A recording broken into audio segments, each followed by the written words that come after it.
Hey guys, Sean from Rainier Arms. Today, I want to show you something that's not really gun related, but it's pretty dang cool. So what we have here is our limited edition mini keg. It's a 5-liter mini keg with a super secret, as you can see, super secret logo. It's something that we can't show on camera, but it's pretty cool. Really, really nice. I'm going to show you kind of a little bit of how easy this thing is to set up and why you should get yourself one. So first off, it doesn't require you to have to go to a brewery or anywhere to get it filled. You can actually fill it from just your regular not beer or adult beverage. You can also use like coffee, lemonade, tea, whatever weird stuff you want to put in here, but we all kind of know what the purpose of this is. But pretty simple to set up. It is powered off of the 16-gram CO2 cartridges that you can get, the beverage safe stuff, and just portable, easy, and we're going to show you how to utilize this sucker. Okay, so first off, what we need to do, we're going to be taking the top off. You would use this during transportation if you were to take it to your favorite adult beverage place, or your 7-Eleven to get Slurpee in there, whatever it is. You would take that off. Next, what we have to do is the supplied tube. This is kind of a, it's sent to be used on multiple different size kegs, mini kegs. So what we need to do is kind of get a measurement for how long it needs to be. The instructions say that you don't want it to be overly long or overly short. It just needs to be able to reach the bottom of the keg. I kind of just like to push it into that like far corner of the keg just to make sure. And we're gonna call it about right there. Next, we're gonna cut it to that length. Just like that. Boom. So now we got our hose, proper length hose.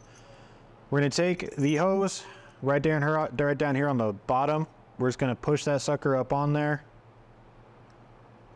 Nice and high, nice and tight. Boom, just like that. Okay, that's step one. Easy. All right, step two is the fun part. This is where we actually get to fill the keg with whatever that beverage of choice is. Today it is this not beer from a local not beer place here in Wichita, near Wichita. So go ahead and fill that up. Wait a minute. So this is a part where, 5 liters, you might want to have a little more than 5 liters so that you can drink a little bit yourself in between filling these up.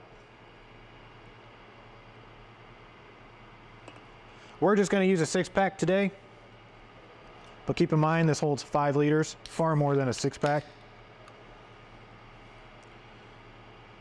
Bottom of the gun, second. Try not to get it too foamy. I know the large is ready, so you're there. It'll make the pressuring part where you're trying to adjust the pressure and get the foam just right on the not beer. And if you've ever been to a keg party, you know those people that over pressurize the keg and all you get out of there is foam. Those people kind of suck. So I'm going to try to not be that person, help myself out here.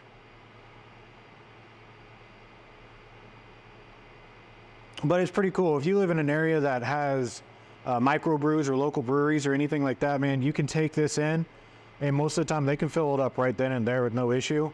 You can even, in a lot of the places, at least around here, you can purchase growlers and then take those back to your house and fill up your mini keg. This mini keg, which would have been perfect for Super Bowl weekend coming up, again, it's portable. It's 5 liters, so it's not going to be too crazy heavy. Easy to get inside of a small cooler to be able to keep cool. And as you see here, it's taking a little bit of time to fill up, but it's super easy to fill up. So it'll be nice for barbecues, tailgates, shopping trips with your wife, things like that.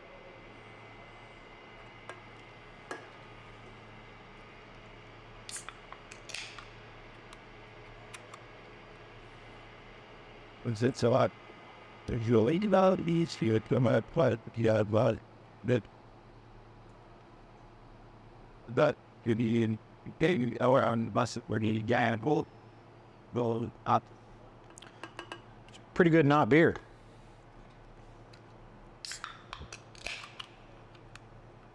All right, this is gonna be the last one of the 6-pack. Again, remember it's 5 liters, a lot more than a 6-pack. But you know, you slap a 6-pack in there, put this on your riding lawnmower right next to you, hook a hose up to it, you'll be sitting pretty good. Lines might not be very straight, but it'll make the experience a little bit better. All right, so that's the 6 beers. I mean, not beers. That's the 6 not beers. All right, so the 6 not beers are in here. Next thing I'm gonna do, take this bad boy, feed the straw down in there, the hose. We're gonna screw that on, get it started. There we go. We're gonna screw that on nice and tight. Not the best sound. So we'll get that on there nice and tight. Just like that. Okay.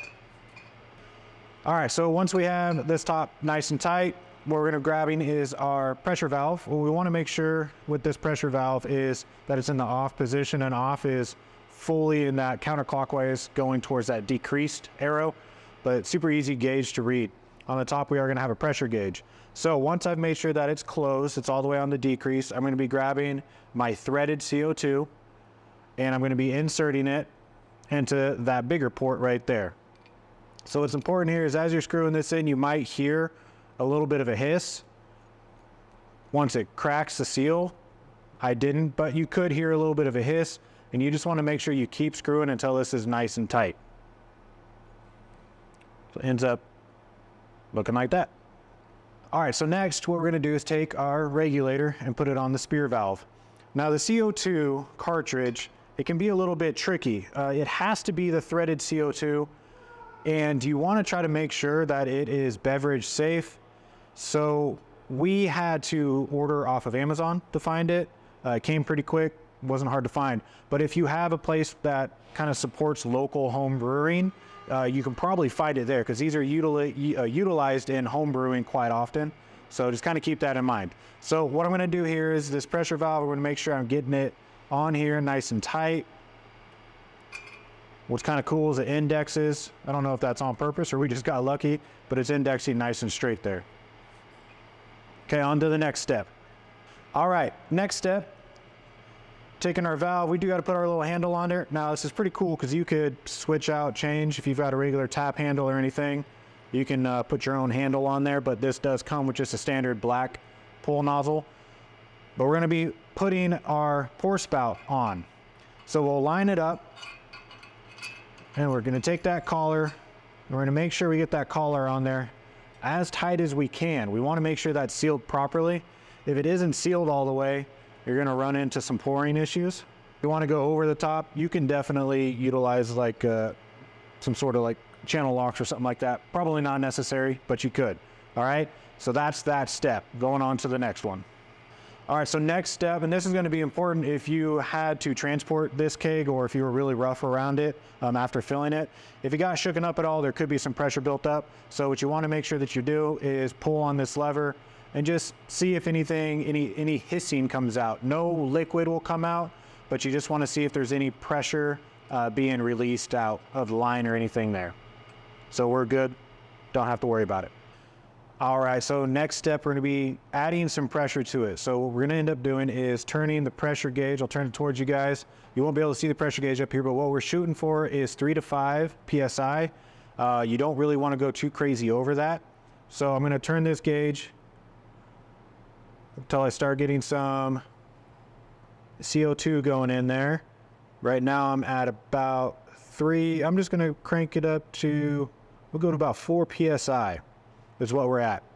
So what the instructions tell you to do is to do that, stop for about 2 seconds, and then you're actually going to turn the valve back into the off position, just like that. And then you're going to have to sit and wait for about 2 minutes, okay?